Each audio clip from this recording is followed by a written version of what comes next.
Diplomado de Derecho Constitucional y Procesal Constitucional. Esta noche nos honra con su presencia el doctor Percy Castillo. El doctor Percy Castillo elabora lo que es la Defensoría del Pueblo, jefe de su área. El doctor va a desarrollar el proceso competencial. Por favor, un fuerte aplauso para el doctor Percy Castillo. Ok, ante todo, buenas noches. Vamos a abordar entonces este proceso constitucional de manera que podamos entrar en una conversación que sea interesante sobre este tema, que es poco desarrollado, pero que tiene jurisprudencia sumamente valiosa, ¿no? Y en particular jurisprudencia también controvertida y que ha suscitado debate jurídico con singulares características, ¿no? Ante todo habrá que señalar el proceso competencial, a qué tipo de proceso constitucional corresponde, cuál es el objetivo de este proceso constitucional, a quién protege. ¿A quién protege el proceso competencial? A ver, el habeas corpus, ¿a quién protege? ¿El habeas corpus, ¿a quién protege? ¿Al Estado o a la persona? A la persona. ¿Y la acción de amparo? Personas. Y la acción de habeas data, proceso de habeas data, personas. Y el proceso competencial, ¿a quién protege? Protege la supremacía normativa de la Constitución. Dentro de los procesos que están diseñados para proteger la supremacía normativa de la Constitución, este es uno de ellos. ¿Cuáles serían los otros dos? Son tres. Para tener claro el recuerdo. Acción de inconstitucionalidad, obviamente privilegiado, y el otro, la acción popular. Entonces, este proceso constitucional tiene por fin proteger la supremacía normativa de la Constitución. Y lo va a hacer de una forma muy particular. Es decir, la acción de inconstitucionalidad, el proceso de inconstitucionalidad, tiene su propio trámite, su propio trabajo.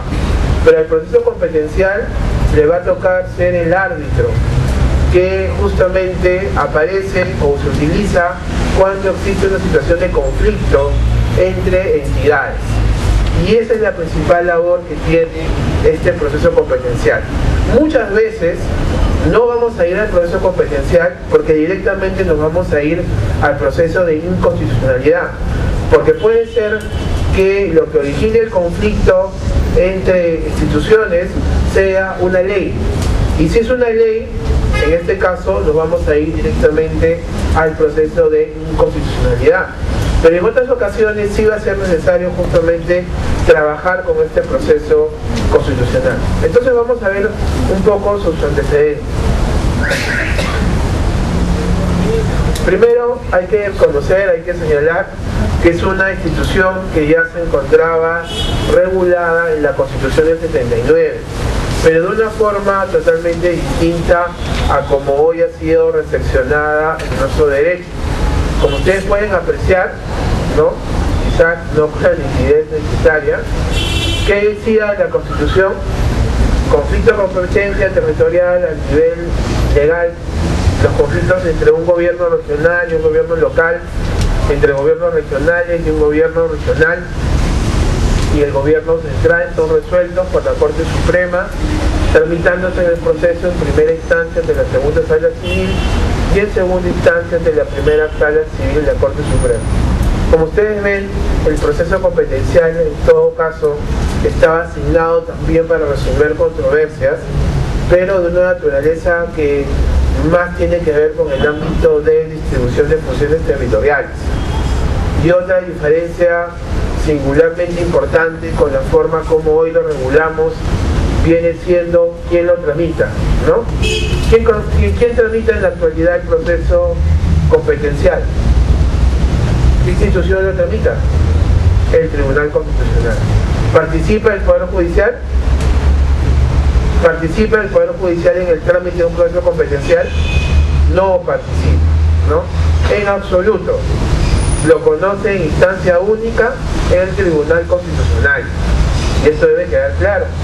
Por tanto, tenemos una diferencia absoluta con el modo como se regulaba esto con la Constitución del 79 y con la 24.650, ¿no? Ahora, la Constitución del 93 le da una definición centrada en aspectos que tienen que ver con lo que son competencias y lo que son atribuciones, que no son palabras sinónimas, ¿ya?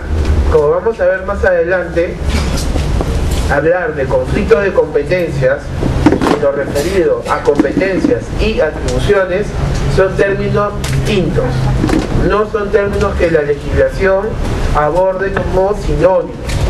Entonces, competencia y atribución son términos distintos y así tenemos que entender y así tenemos que manejar. No se utilizan como sinónimos porque cada uno de ellos hace referencia a una situación jurídica diferente. Una cosa será la competencia y otra cosa es la atribución. Y eso justamente lo vamos a desarrollar. Entonces, ¿cómo aparece en el Código Procesal Constitucional este singular proceso? Primero, hace referencia a los conflictos competenciales. Y aquí es donde entra la diferencia que yo les mencionaba, que aparece entre el Estado con uno o más gobiernos regionales o municipales y entre estos. Entonces, lo competencial hace referencia a ¿qué? Ustedes lo pueden leer en pantalla. La competencia, ¿con qué guarda relación? Con los conflictos que se suscitan entre quienes, en la distribución territorial del poder, ¿no? Eso es lo que es el conflicto de competencias. Cuando el Estado tiene disputas con un gobierno regional o los gobiernos regionales tienen disputas entre sí. Ahí es donde aparece este conflicto de competencia, propiamente dicho. ¿Por qué? Porque la discusión tiene que ver con la distribución territorial del poder. Por el otro lado, en cambio, tenemos el conflicto de atribuciones. El conflicto de atribuciones, ¿entre quiénes aparece? ¿Entre quiénes aparece este conflicto de atribuciones? Entre los órganos, ¿no?, constitucionales del Estado. Entonces ahí tienen graficada la diferencia entre el conflicto propiamente de competencias y el conflicto de atribuciones, ¿ya? Por eso desde el comienzo tenemos que tener claro que no son sinónimos. Y en adelante también nosotros entonces manejaremos la terminología de una forma correcta. ¿Ok? Entonces, competencia, todo lo que tiene que ver con la distribución territorial del poder. Atribuciones, todo lo que tiene que ver, todo lo que se suscita entre órganos constitucionales del Estado. ¿Cuál es el fin último del proceso competencial? ¿No? Es resolver la diferencia que exista entre dos interpretaciones de normas constitucionales atributivas de competencia que se materializan como mediante la emisión de actos, disposiciones, resoluciones e inclusive normas legales, según se señala. Es decir, el conflicto aparece porque tenemos entes, ¿no?, que interpretan la Constitución en sentidos distintos, ¿no? Ahí aparece el conflicto. Cuando dos entes, si son dos entes, digamos, gobierno nacional con gobierno regional, la discusión o el problema sobre qué va a versar, sobre la distribución del poder. Pero si se trata de una diferencia de interpretación entre instituciones, se va a referir a un conflicto de atribución. Ok, eso ocurre, esto aparece, una divergencia de interpretaciones sobre materia constitucional. Y aquí vamos a hacer un primer señalamiento. El conflicto debe aparecer justamente cuando hacemos referencia a una interpretación constitucional. Y esto es importante, porque si el conflicto apareciera por una causa distinta, entonces no la vamos a resolver mediante este proceso. La controversia debe nacer a luz de la interpretación de una norma constitucional, no de otra índole. Porque si fuera de otra índole, en ese caso no vamos a ir al conflicto de competencia, no vamos a ir a este proceso competencial, tendremos que resolverlo a otra instancia. El conflicto debe nacer de la interpretación de la Constitución, primer elemento importante, y esto vamos a desarrollarlo más adelante. ¿Cómo se materializa el conflicto? ¿Cómo sabemos que tenemos dos entes que están en este momento en conflicto? ¿Cómo se produce la agresión, por así decirlo, de alguna manera? La agresión se produce o se materializa mediante la emisión de actos, ¿no? Cuando yo ordeno algo y el otro dice, oye, ¿por qué? ¿No? Cuando se emiten disposiciones, imagínense que yo regulo un tema y el otro dice, oye, ¿por qué regula si ese es mi tema? ¿No?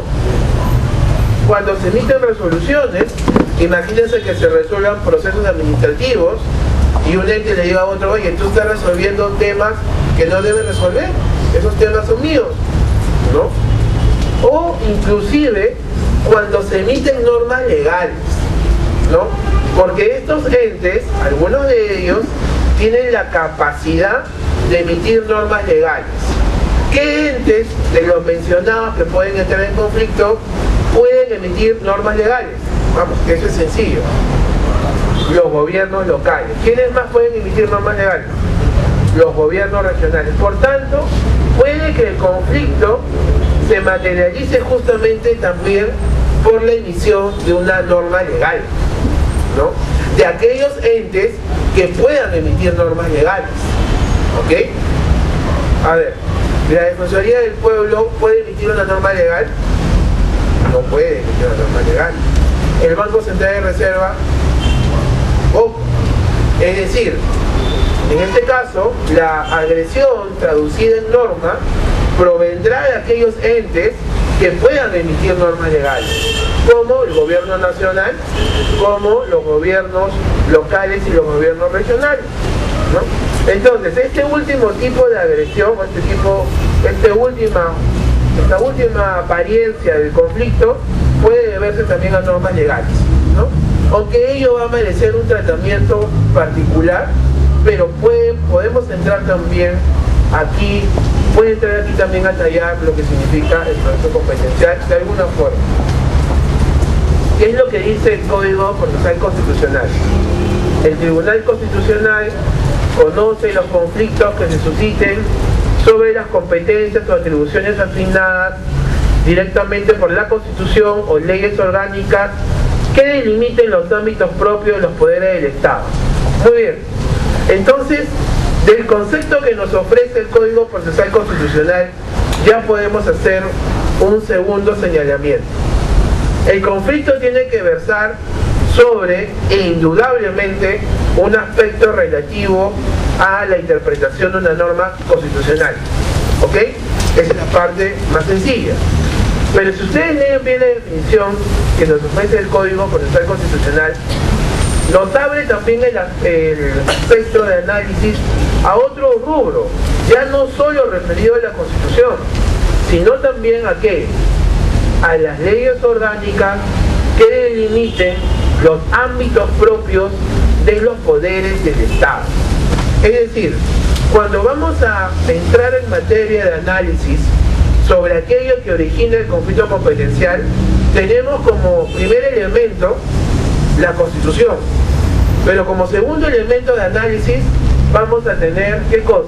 Las leyes que orgánicas, ¿ya? Veamos lo que dice el Código. Dice que se susciten sobre las competencias o atribuciones asignadas directamente por la Constitución.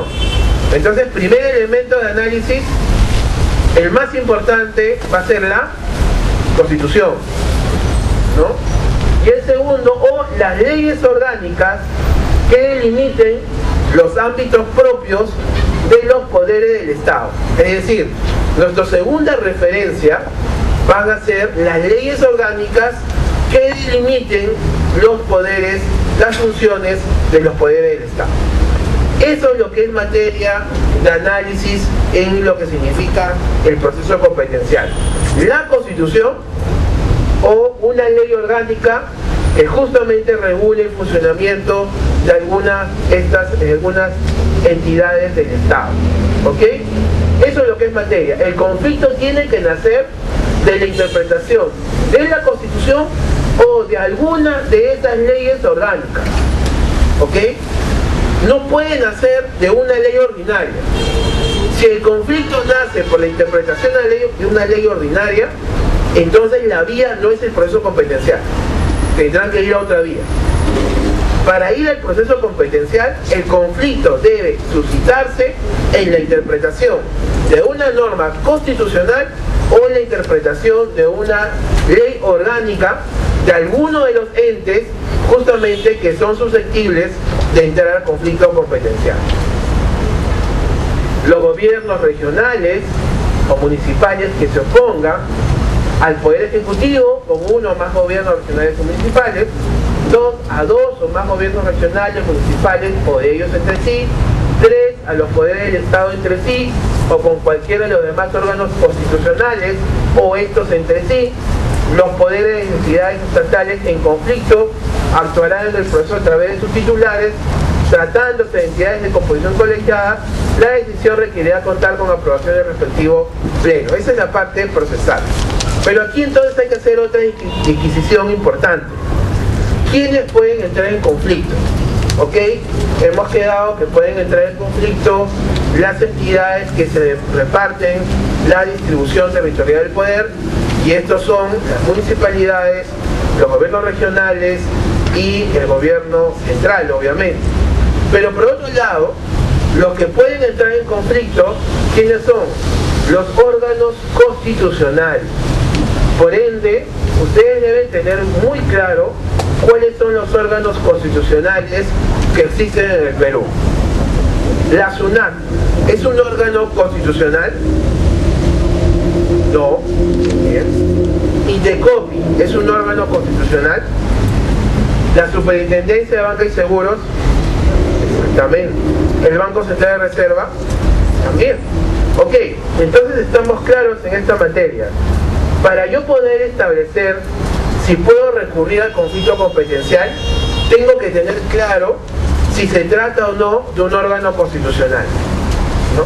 Porque solo los órganos constitucionales pueden someterse al conflicto competencial, al proceso competencial. Entre ellos obviamente están los que ya hemos mencionado, como el propio Poder Judicial, como el propio Poder Legislativo, como la Defensoría del Pueblo, etcétera, de entidades que son constitucionales. ¿Y por qué decimos que son constitucionales? Porque son creadas ¿por quién? Por la propia Constitución, ¿no? Y es la Constitución la que le asigna justamente sus funciones y sus atribuciones. Esto es importante. Tenemos que ser capaces de distinguir cuándo una entidad es constitucional de cuándo no la es. ¿Quiénes? En este caso, las entidades constitucionales son las únicas que pueden ser reguladas mediante leyes orgánicas, ¿ya? Solo las entidades constitucionales son reguladas mediante leyes orgánicas, y esto hay que tenerlo bastante claro. Por tanto, a cada órgano constitucional le corresponde una ley orgánica. Hay ley orgánica del Banco Central de Reserva, habrá ley orgánica del Jurado Nacional de Elecciones, ley orgánica de la Defensoría, etcétera, etcétera. Cada órgano constitucional, cada ente constitucional va a tener su propia ley orgánica. También es posible que existan leyes orgánicas que no tengan referencia directa a un órgano constitucional. ¿Cuáles serían esas leyes orgánicas, por ejemplo?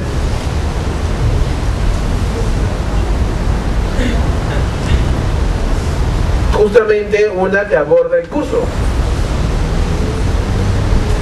de procesal constitucional, ¿no es cierto? Entonces hay una ley orgánica que regula, que es materia de estudio de este curso, el Código Procesal Constitucional, ¿no? ¿Por qué?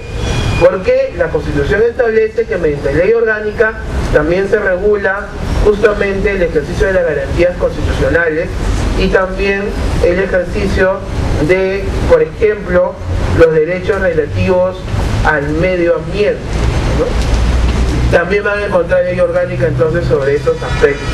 Pero lo principal, el grueso de leyes orgánicas, obviamente están referidas a los órganos constitucionales que la Constitución ha establecido. Entonces, solamente ellos van a poder entrar al conflicto competencial, nada más. Nadie más que estas entidades que aparecen nombradas en la Constitución.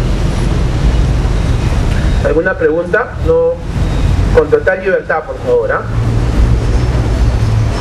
Entonces, ¿qué principios protege el proceso competencial? El proceso competencial protege estos dos principios: la redistribución territorial del poder, la división vertical, y la separación de los poderes y organismos constitucionales, la división horizontal. ¿Ya? Son los dos principios: que el poder se distribuya territorialmente como la Constitución quiere que se distribuya, ¿ya? Porque la Constitución establece un orden y ese orden debe, la división vertical, y la separación de los poderes y organismos constitucionales, la división horizontal. ¿Ya?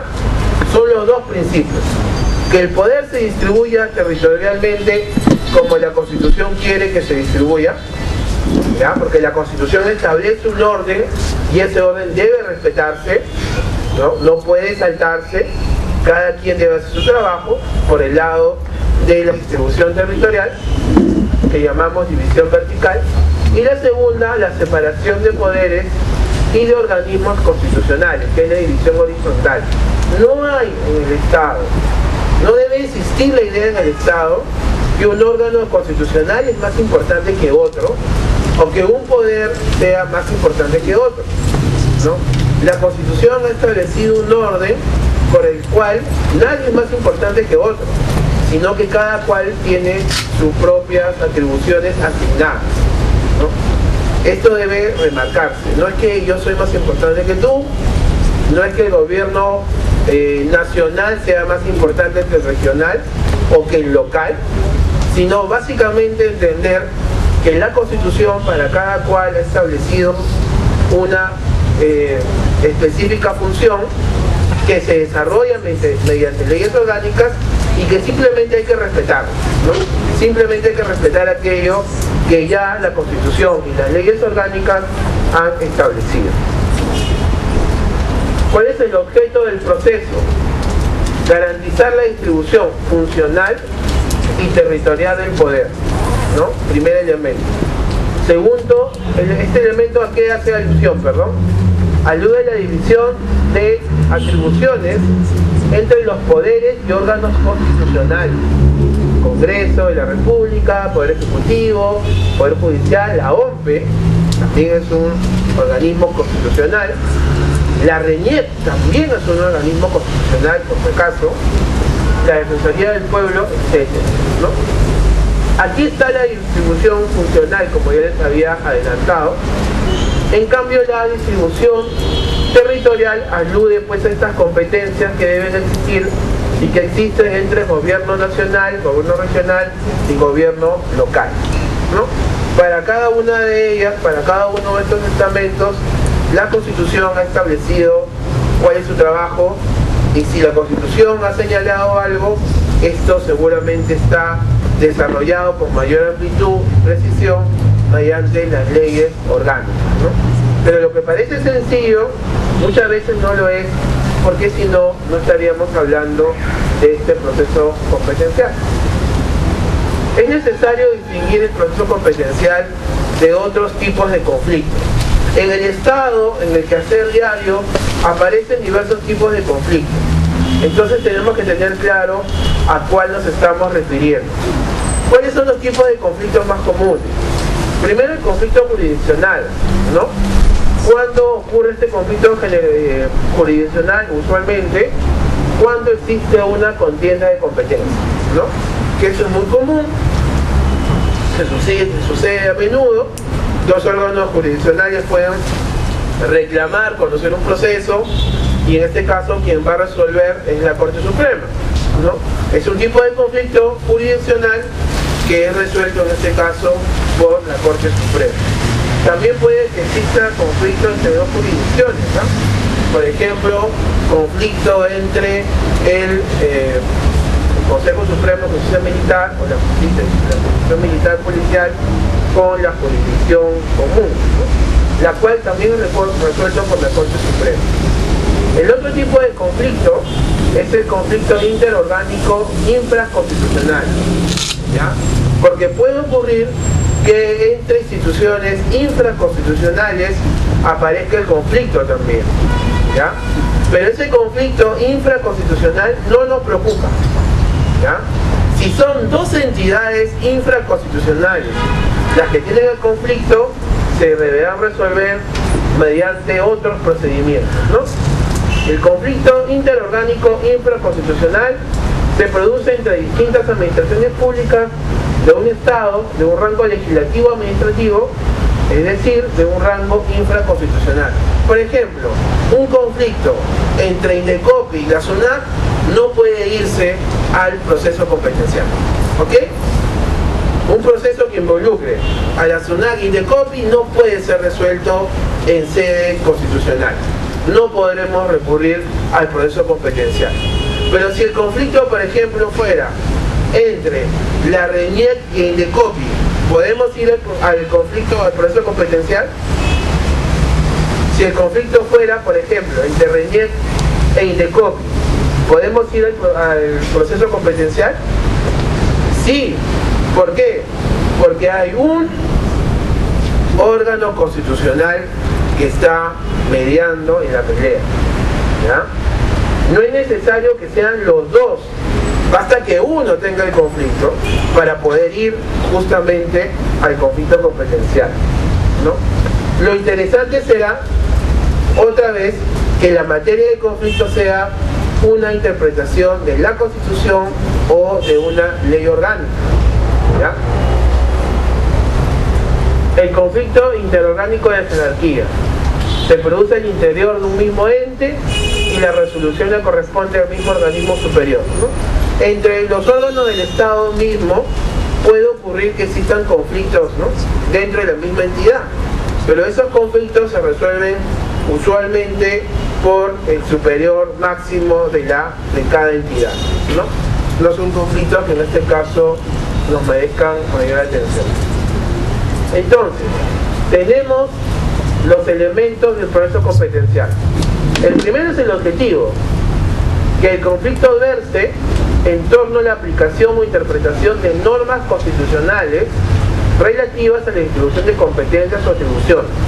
Esto es lo primero, este es el objetivo del proceso competencial: resolver un conflicto en torno a la aplicación o interpretación de normas constitucionales, ¿ok?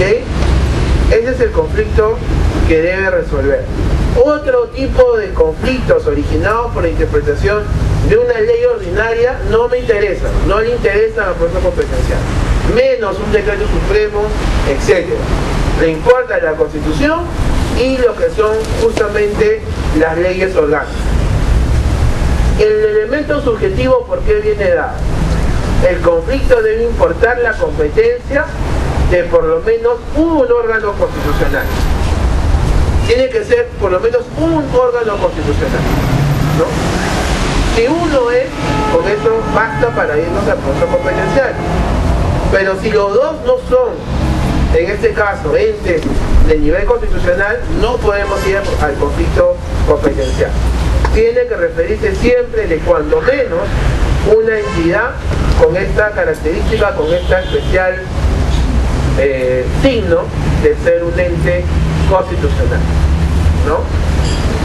Como acá se menciona, es necesario que sea de rango constitucional, porque es un proceso destinado a proteger la supremacía normativa de la Constitución. Aquí lo que nos importa es hacer relevante que la Constitución es la norma de normas. Por ende, tiene que tratarse de un elemento de esta naturaleza, ¿no? Y ello es así porque, en palabras del doctor Landa, ¿no?, la Constitución se encuentra competence, ¿no?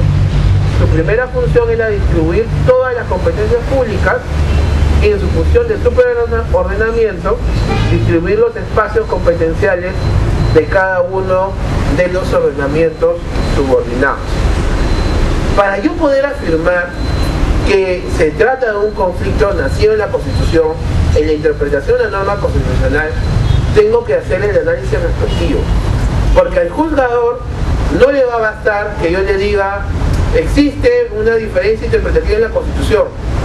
El juzgador va a requerir que cada ente diga por qué, en qué se basa para decir que efectivamente existe un conflicto y una diferencia de interpretación sobre la Constitución o la ley orgánica. No es tan sencillo identificar en ocasiones cuál es la norma constitucional justamente sobre la cual se abre el debate. Eso va a ser materia de trabajo de cada ente al momento de ir al proceso, ¿no? Señalar dónde está esa diferencia interpretativa y justamente sustentar obviamente la posición que venga a defender. Los conflictos, características, deben estar relacionados con los poderes del Estado y órganos constitucionales, gobiernos regionales y gobiernos municipales. Los conflictos deben ser sobre competencias constitucionales. En esto se encuentran en la Constitución o en las leyes orgánicas. Cuando hacemos referencia justamente a este concepto global de Constitución y leyes orgánicas, hacemos referencia a lo que se denomina bloque de constitucionalidad, ¿no es cierto? El bloque es una herramienta que la doctrina creó hace muchos años y ha sido recogida por nuestra legislación en el Código Procesal Constitucional justamente como herramienta de análisis, ¿no? Como herramienta que nos sirva para determinar justamente cuándo se trata de una correcta atribución de asignaciones o de competencias, ¿no?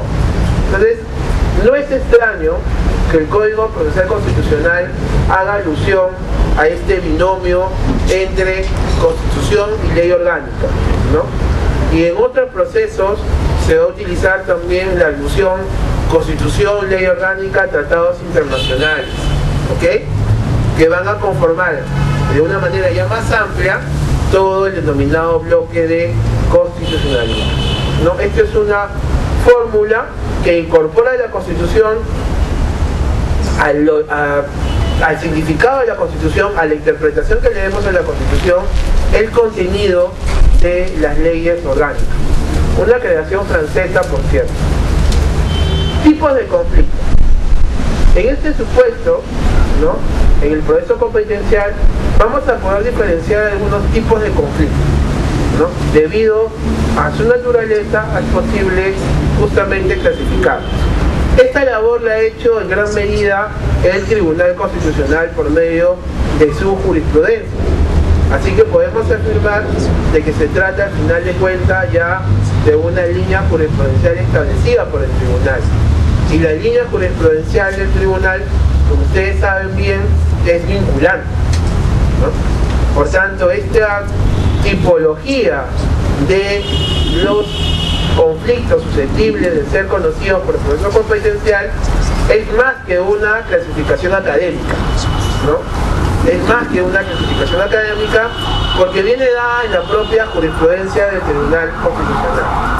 Entonces, ¿cuáles son los tipos de conflictos que es posible distinguir?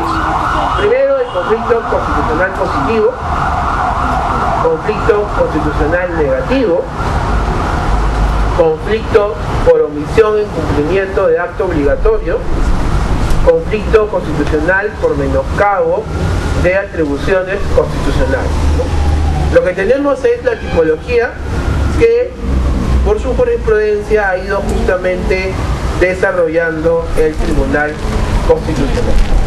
Vamos a entrar al detalle por cada uno de ellos. Conflicto constitucional positivo. Cuando dos o más poderes del Estado u órganos constitucionales se disputan entre sí una competencia o una atribución constitucional. Bueno, eso es lo más simple, ¿no? Dos entidades quieren hacer lo mismo. El resumen más sencillo, y los dos atribuyen una competencia o una atribución. El segundo, obviamente, es la negación, ¿no? cuando dos o más poderes del Estado o órganos constitucionales se niegan a asumir una competencia o una atribución constitucional. Vamos a entrar a leer, a revisar justamente cuál es el fundamento de estos dos tipos de conflicto en la propia jurisprudencia del tribunal. Dice, por su parte, la demandada señala que en el presente caso no existe propiamente un conflicto de competencia, porque no se trata ni de un supuesto en que los dos órganos constitucionales se consideran competentes para ejercer una misma función, conflicto positivo según el Tribunal Constitucional, ni tampoco de uno en que ambos se consideren incompetentes para tales efectos, ¿no? Según la definición del Tribunal Constitucional prima. Ahora sí vamos a hacer un poco más complejo el asunto. Por omisión de cumplimiento de acto obligatorio, ¿no? Un órgano omite llevar a cabo una actuación desconociendo las competencias o atribuciones constitucionales reconocidas reconocidas a otro poder del Estado u órgano constitucional. ¿Cuál es el fundamento? La sentencia 05/2005, conflicto de competencia del BCR contra la SBS. ¿Ok? Entonces, ¿cuándo nace este conflicto por omisión de acto obligatorio? Cuando un órgano omite una obligación que él tiene. Entonces yo estoy al frente y le digo, oye, tú estás omitiendo una función que es tu deber porque lo tienes previsto en la Constitución o en tu ley orgánica, ¿no? Una omisión de acto obligatorio. Y el segundo es el conflicto, el último, perdón, es el conflicto por menoscabo de atribuciones constitucionales, ¿no? Aquí se trata de una atribución cuya titularidad no se discute, ¿no? Pero de la ilegítima modalidad de su ejercicio puede derivar una lesión al ámbito de las atribuciones constitucionales ajenas, ¿no? Es decir, si se dan cuenta, aquí aumentamos un terreno más complejo. No se trata que yo quiero hacer, los dos queremos hacer, o ninguno de los dos quiere, o hay una omisión de un acto claramente obligatorio, sino en el cual nace el conflicto por la forma como se ejecuta un acto del cual tú eres titular. O sea, la titularidad de la función no se discute. Yo no discuto que tú tengas esta atribución en tu ley orgánica. Lo que discuto es que la forma como utilizas esta atribución sí me está afectando a mí. ¿Me dejo entender? Aquí no se pelean por la atribución. Aquí nos reconocemos, se reconoce que uno tiene una función determinada, ¿ok? Pero la forma como la viene ejerciendo termina justamente afectándome a mí, otro ente constitucional. ¿Estamos? Entonces, hay que tener claro este tema. Cuando se trata del menoscabo de funciones, no se discute la titularidad de la atribución, sino la modalidad de su ejercicio, ¿no? En las otras tres, ¿qué tenemos? Dos entes que discuten por hacer o por no hacer, y otra en la cual hay una omisión evidente a una atribución que tú tienes por obligación cumplir. Pero en esta no. En este modelo, en este caso, en esta tipología, en este tipo, lo que se está discutiendo es la forma como se utiliza esta atribución. Porque el modo como se utilice también puede afectar a otro ente constitucional, ¿no? Creo que por medio de la jurisprudencia se va a entender un poco mejor. ¿Qué es lo que señala en el primer caso, ¿no? En este caso, omisión de acto obligatorio. En el caso BCR contra SBS, ¿no? De este modo, si bien es cierto que los típicos conflictos positivos y negativos de competencia pueden dar lugar al proceso competencial, ¿no? También lo es que el artículo 110 del Código Procesal Constitucional establece que pueden ventilarse los conflictos que se suscitan cuando un órgano rehúye deliberadamente actuaciones afectando las competencias o atribuciones de otros órganos constitucionales, ¿no? Aquí el órgano constitucional, el ente constitucional, se corre al trabajo que debe justamente desempeñar, ¿no? Rehuye deliberadamente actuaciones afectando las competencias o atribuciones de otros órganos constitucionales. Incorpora también en su supuesto normativo a los conflictos por omisión de cumplimiento de acto obligatorio, pues no cabe duda de que cuando un órgano omite llevar a cabo una actuación desconociendo las competencias atribuidas, las afecta. Obviamente, si no llevas a cabo tu trabajo, estás afectando las atribuciones que se te han sido concedidas, ¿no? O sea, no solamente el hecho de hacer algo de más, sino también de no cumplir con aquello que debes hacer, ya constituye una vulneración a la propia Constitución o a la ley orgánica, ¿no? No se trata pues de la disputa por titularizar o no una misma competencia, sino de aquellas que se suscitan cuando, sin reclamarla para sí, un órgano constitucional, por omitir un deber constitucional o de relevancia constitucional, afecta el debido ejercicio de las competencias constitucionales de otro. ¿Qué es lo que puede ocurrir? Lo que puede ocurrir es que un ente constitucional dependa de las actuaciones de otro, y si ese otro no las hace, termina afectando también. Por eso es que justamente nace este tipo de conflictos. Cuando la actuación que debe ser realizada por un ente no es cumplida, puede que no se afecte solamente a ese ente, sino puede que termine afectando a otros. Cuando este se para, todos nos detenemos. Entonces tenemos que hacerlo avanzar para que todos podamos también llegar a destino. Esa es la lógica de este tipo de conflictos.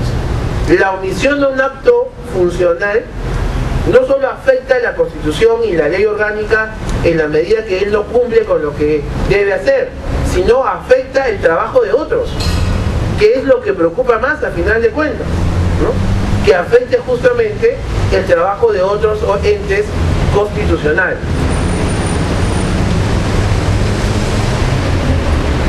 Y este es el otro tipo, el menoscabo de atribuciones constitucionales. ¿Cómo lo define el tribunal? Se trata aquí de un tipo de conflicto que ha venido a denominar como conflicto constitucional por menoscabo de atribuciones constitucionales. El tribunal aquí hace una diferencia, crea una subtipología de conflictos por menoscabo de atribuciones, ¿no? O sea, va a haber un conflicto por menoscabo y luego va a ser una subdivisión de los tipos que pueden encontrar. Primero, conflicto constitucional por menoscabo en sentido estricto. Conflicto constitucional por menoscabo de interferencia. Conflicto constitucional por menoscabo de omisión. Entonces, en lo referido a menoscabo de atribuciones, va a haber tres subtipos que el Tribunal Constitucional justamente va a definir. ¿Qué dice sobre cada uno de ellos? En el conflicto constitucional por menoscabo estricto, cada órgano constitucional conoce perfectamente cuáles son sus competencias.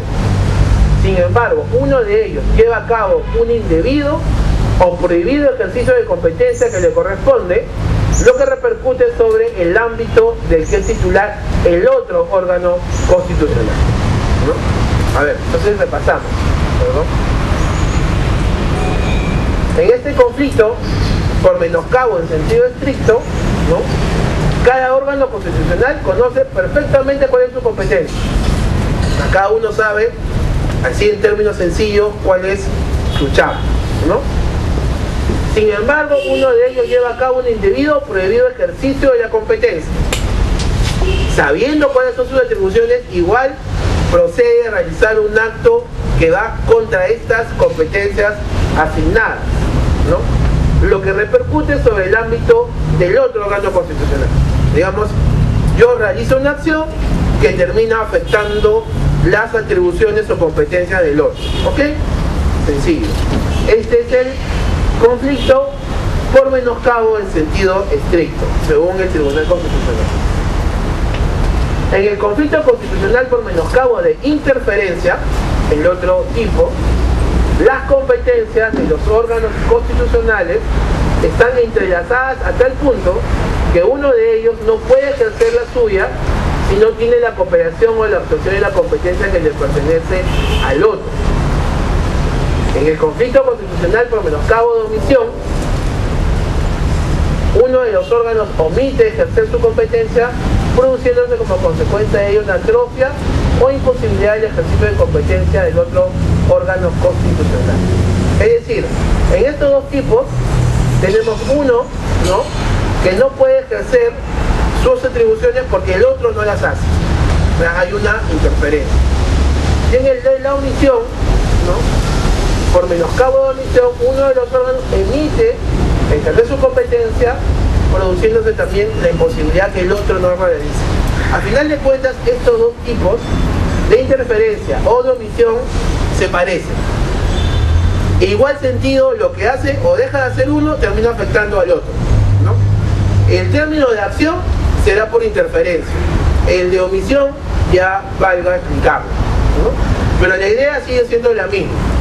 Cuando tú no haces, me afectas.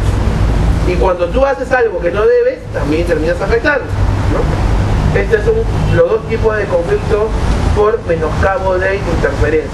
Acuérdense que la diferencia sustancial de este tipo, del menoscabo, es básicamente la idea de que no hay conflicto, no hay debate sobre quién es la atribución, sino el conflicto nace por la forma como se utiliza la atribución o, como ya vemos, como no se utiliza la atribución que le viene dada, ¿no? Ahí nace el conflicto. ¿Alguna duda? ¿Alguna pregunta? Dígame.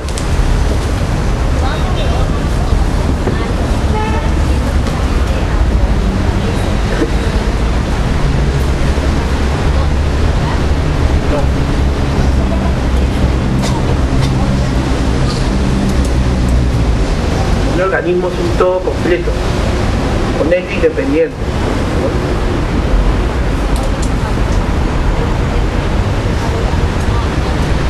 Bueno, lo que ocurre es lo siguiente: cada órgano en particular o ente constitucional va a tener su propia función y su propio trabajo asignado.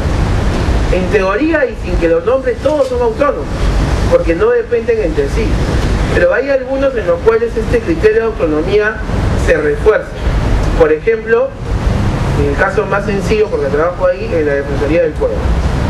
Es decir, el concepto de autonomía de la Defensoría viene dada por la propia Constitución, ¿no? Pero todos los demás entes constitucionales también son autónomos por la propia función que desarrollan.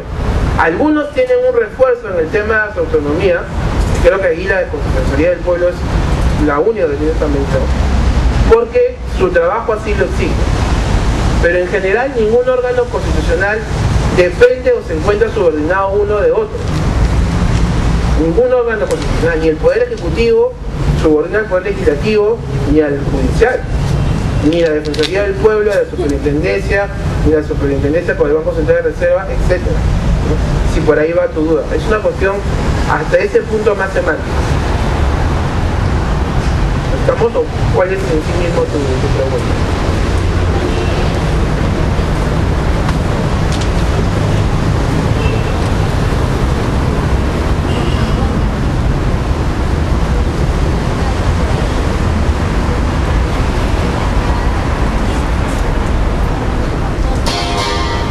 Son los que acabamos de mencionar.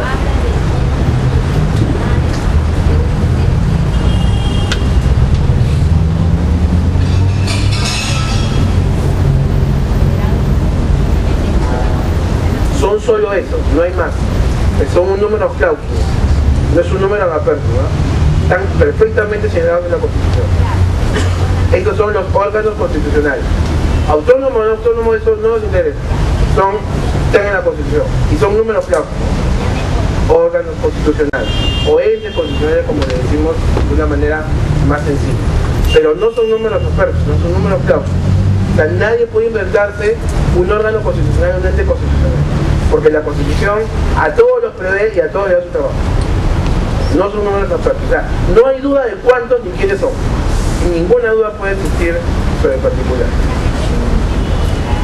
Por supuesto, ¿sí? Claro, es un ente constitucional. Es un órgano constitucional, ¿no? O sea, todos están en la Constitución previsto. Cada uno tiene su función. Eso no tiene duda. O sea, por eso no puede aparecernos uno de sorpresa, bajo ninguna circunstancia. Todos están perfectamente nombrados y perfectamente regulados. No hay ahí duda. Entonces, retomando este punto, cuando uno de ellos no hace, perjudica al otro. Y si uno de ellos excede sus competencias, también termina obviamente perjudicando.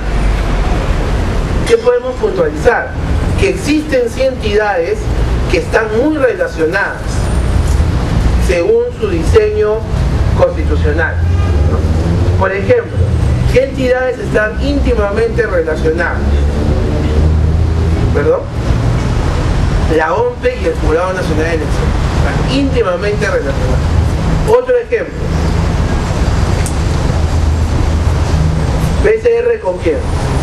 Con la CBS, ¿no? Es decir, existirán órganos constitucionales que están íntimamente relacionados con otros, ¿no? Y que van a compartir, por tanto, funciones o pueden compartir trabajo.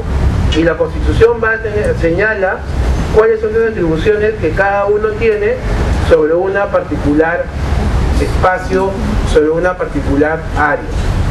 Este caso que suscita toda esta controversia y que cierta jurisprudencia, no sé si alguien lo ubica. El 06-2006, Poder Ejecutivo contra el Poder Judicial. ¿Es el caso de qué? Ahí lo dijo, de los casinos, ¿no? Es el caso de los casinos.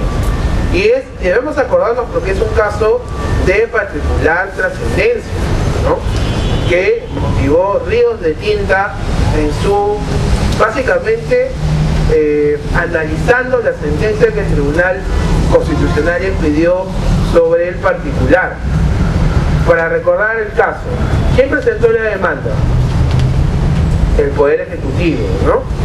Contra el Poder Judicial. ¿Y dónde radicaba el conflicto?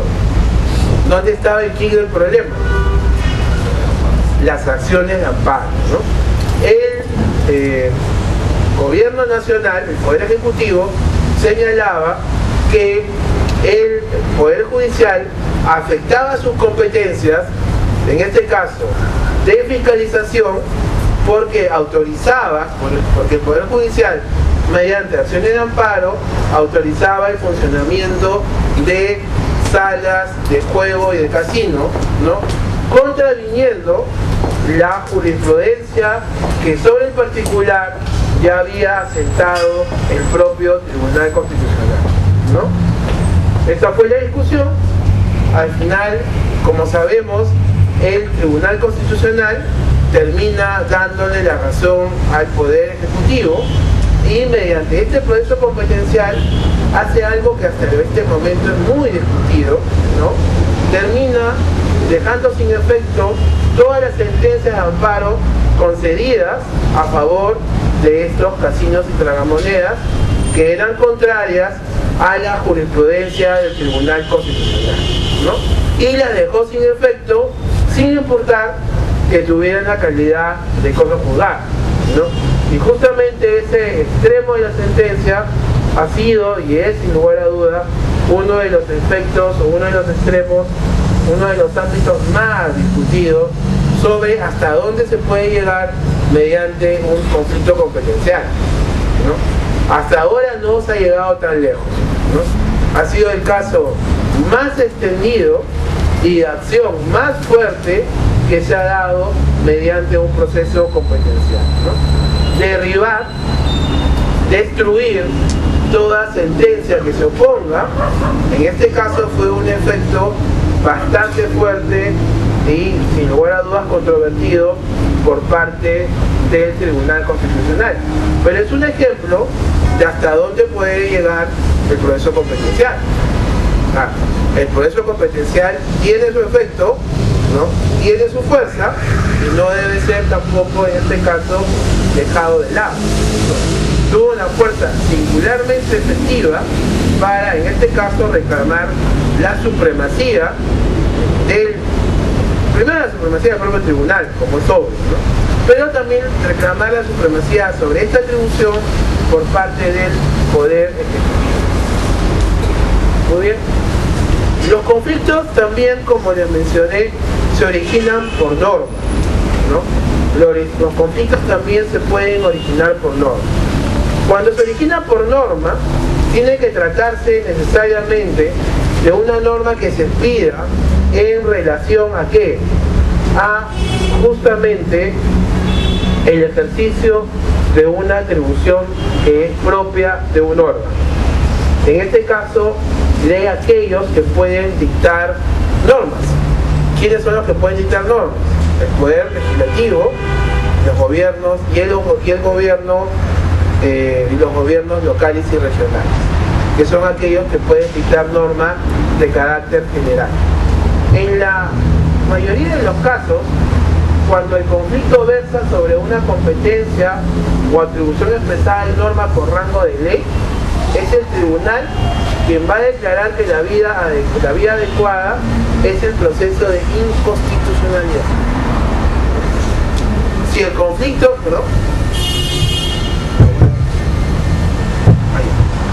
si el conflicto nace en virtud de la expedición de una norma, que en este caso tenga carácter de ley, ¿no? Obviamente lo que va a decirse en ese momento es de que el órgano adecuado, el proceso adecuado, va a ser el proceso de inconstitucionalidad. ¿Ok? Ahora, eso ocurre justamente cuando la norma es de rango de ley. Por tanto, ¿puede un decreto legislativo originar un proceso de inconstitucionalidad? Pues, un decreto de urgencia también. Entonces, todo este tipo de normas que tienen rango de ley van a originar que, en este caso, el proceso competencial termine y se traslade lo actuado a lo que significa un proceso de inconstitucionalidad. Vamos a ver un ejemplo de ello, ¿no? Que es el ejemplo del caso Hoja de Coca. En este caso, ustedes recordarán que el gobierno regional del Cusco se atribuyó la competencia para, en este caso, regular materias referidas al uso de la hoja de coca.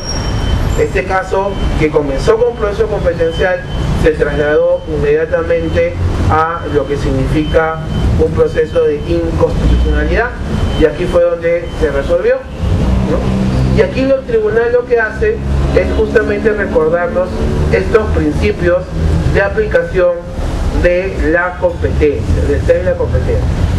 De conformidad con lo previsto en el artículo 43 de la Constitución, el Estado peruano es unitario, pero descentralizado. Es una república distribuida territorialmente en regiones, departamentos, provincias y distritos, y gubernativamente en los niveles nacional, regional y local.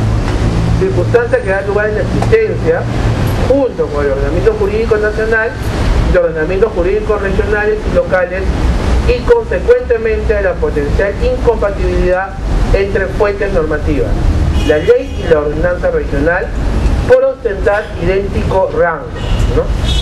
Debemos recordar siempre que las ordenanzas municipales o regionales tienen el mismo rango que la ley, ¿ya? La ley no se encuentra en un estadio superior de poder por encima de las ordenanzas regionales o municipales.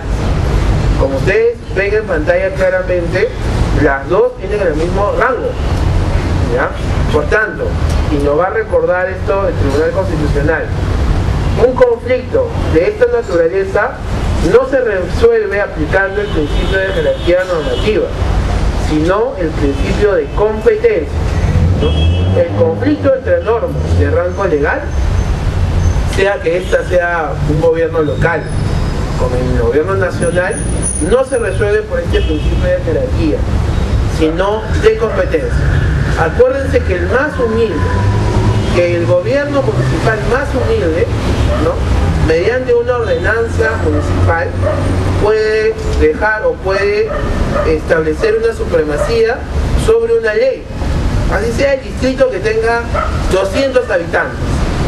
Si es un distrito y puede emitir una ordenanza, puede defender sus atribuciones, ¿no? No se trata que el gran Estado es más poderoso que el humilde distrito, no. Estos conflictos no se resuelven vía del principio de jerarquía, sino vía el establecimiento de la competencia, dilucidando quién es competente para realizar una determinada acción. Dígame.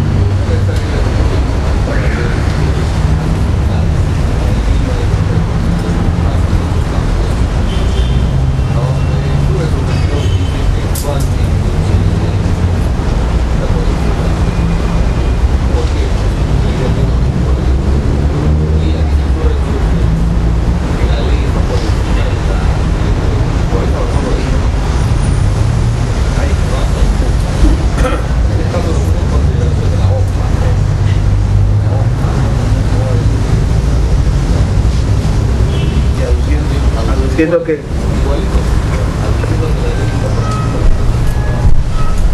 bueno, son palabras mayores, ¿no? A ver, según el cuadro de fuentes, digamos, lo que se estudia en introducción al derecho, las fuentes normativas de igual rango, decreto legislativo, decreto de urgencia, hasta decreto ley, ¿no? A veces se confunde la denominación del decreto de urgencia con el decreto legislativo, y algunos podrían entender que el decreto de urgencia no tiene rango de ley, pero sí lo tiene.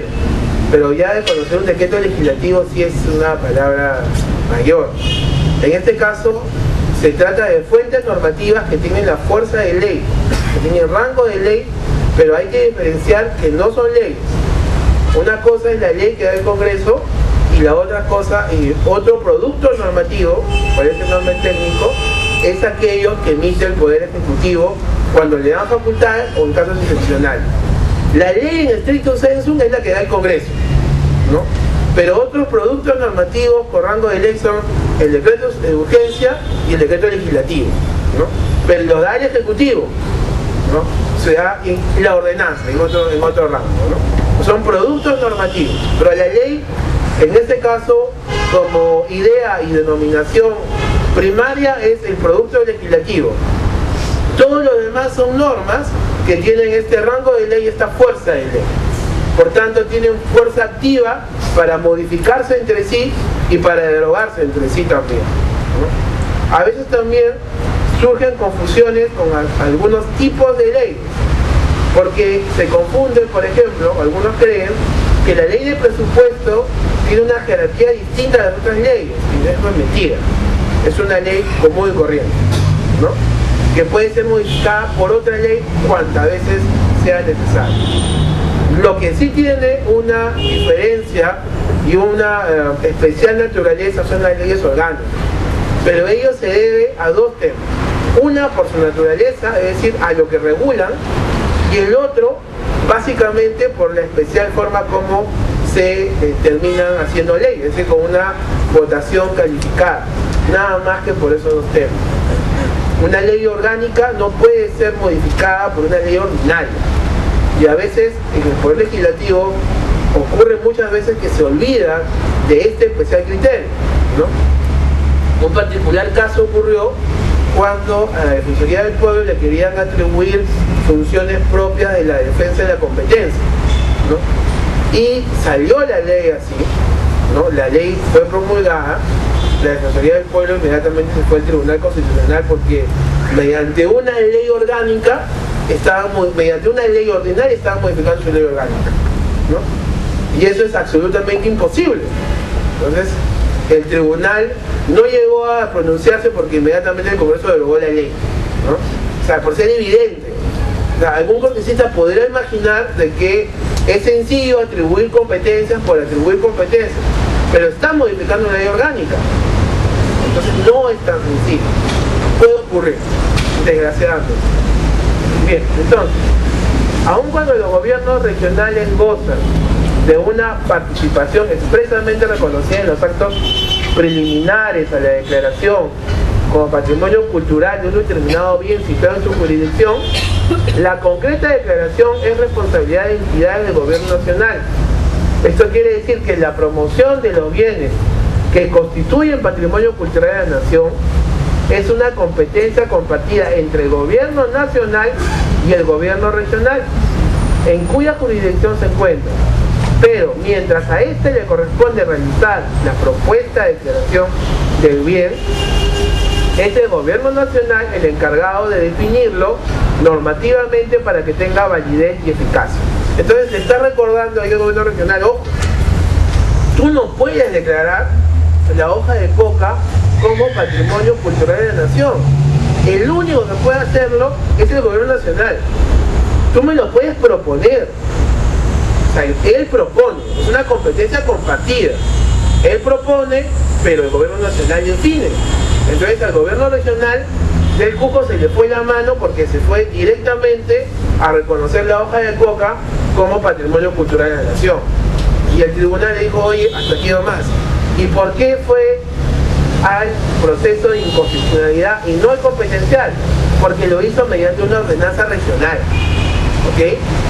Por eso se fue al proceso de inconstitucionalidad. Porque lo que hizo el gobierno regional fue presentar la inconstitucionalidad. Presentó esta ordenanza regional. Obviamente el gobierno nacional se opuso, se fue a la competencial, pero el tribunal dijo: no, esto tiene que ser resuelto por el proceso de inconstitucionalidad. ¿Ok? Entonces, cuando esto ocurre, cuando la agresión nace de una norma con rango de ley, se tiene que ir necesariamente a el proceso de inconstitucionalidad. ¿Ok? Entonces este caso lo grafica. En este proceso se resolverá el asunto, ¿no? Dígame.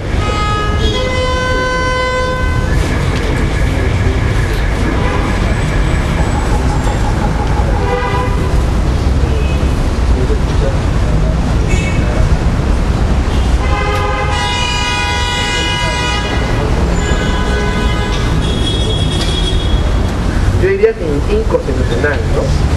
Por lo menos es el término que la doctrina más utiliza. Anticonstitucional, en verdad, en todo lo referido que he podido revisar, no he encontrado un término que sea propiamente técnico. No se trata que tampoco, el término anti puede hacer referencia a una posición totalmente antagónica, pero puede ocurrir que las normas no sean totalmente antagónicas con la Constitución, sino que su interpretación sea la que se convierte en inconstitucional. O sea, una norma de por sí no es inconstitucional. Acuérdense que para llegar a la inconstitucionalidad tienes que agotar todos tus recursos para interpretarla conforme a la Constitución. Cuando esto se acaba, en ese caso ya declaras que es inconstitucional. Pero en todo caso, si nos apagamos también a la norma, la ley orgánica, en este caso el Código Procesal Constitucional, habla de inconstitucional. Y así lo declara el propio Tribunal Constitucional. El Tribunal Constitucional no te dice anticonstitucional, te dice inconstitucional. Por ese lado yo me quedaría con el término de inconstitucional. Muy bien. ¿Cómo se resuelven los conflictos de competencia? Los conflictos de competencia en estos procesos competenciales se resuelven justamente con una herramienta también construida en doctrina, que es justamente el test de la competencia, ¿no? Todas estas son herramientas construidas en doctrina, que son obviamente recogidas por la jurisprudencia del tribunal, ¿no? Ante la oscuridad de las normas en la delimitación de competencias de cada organismo constitucional y o vacío normativo, será necesario recurrir a el llamado test de competencia, ¿no? Es necesario realizar ¿qué cosa? Una interpretación de la Constitución, ¿no?, de la ley orgánica, apelando al concepto de bloque de constitucionalidad. ¿Qué principios conforman este test? Ustedes saben que tenemos un test de proporcionalidad, ¿no es cierto? Entonces aquí estamos frente al test de la competencia. Y hay otro test también, que también es muy utilizado en doctrina. El test, por ejemplo, cuando se trata de casos de discriminación, ¿qué test se utiliza? El test de la igualdad, ¿no? también es la construcción de la doctrina. Bueno, en este caso tenemos el test de la competencia, ¿no? ¿Cuál es el primer principio de este test de la competencia? Copyright también del Dr. Lang. ¿Qué nos dice? Principio de unidad de constitución dentro de la diversidad, que supone subordinar el principio de jerarquía keynesiano al de la competencia, generando una preeminencia de los intereses generales del Estado sobre los intereses de los poderes y organismos constitucionales. A ver, ¿cómo se aplica o cómo poder entender esto? Primero, recogiendo un principio general en la interpretación de la Constitución. La Constitución debe interpretarse por su unidad. Es decir, no podemos interpretar la Constitución leyendo solamente o tomando párrafos de la norma, ¿ya? Una correcta interpretación de la Constitución exige leer la Constitución completa, ¿no? No podemos interpretar bien la Constitución si no la leemos entera. Primer supuesto. Y el segundo supuesto más importante. Al final de cuentas, lo que importa es resolver el problema, ¿no? Y permitir que la Constitución se aplique. Por ende, si ese es el objetivo, voy a dejar de lado incluso la preeminencia de los intereses que puedan tener los poderes o los órganos. Es decir, el Poder Judicial, si entra un conflicto, puede tener su propio interés, igual el Banco Central de Reserva, igual la RENIEC, igual el Jurado Nacional de Elecciones, etc. Ok, es importante que cada órgano y que cada ente tenga su propio interés, perfecto, pero lo que a mí me interesa es que la Constitución se aplique. Por tanto, si eso significa dejar de lado el interés que tengan, lo dejo de lado. Primero están los intereses de quién. ¿De quién van a ser los intereses primero? De la nación. ¿Y qué reflejan los intereses? La Constitución. Entonces, tengo que prescindir. Si tengo que prescindir de este interés que tienen los órganos, prescindo. Para poder interpretar y poder decir, ¿sabe qué? Por conveniencia de la Constitución y por conveniencia de la nación, esta particular atribución la tiene usted. Punto final. La competencia la va a tener usted por interés de la nación, porque es necesario que la Constitución se aplique. Puede que no le guste, puede que sienta que sus intereses se ven afectados, pero eso es posible dejarlo de lado. Lo que no puedo dejar de lado es justamente la idea de esta supremacía normativa de la Constitución, ¿no? El principio de jerarquía kelseniano es, sin lugar a dudas, importante, ¿no?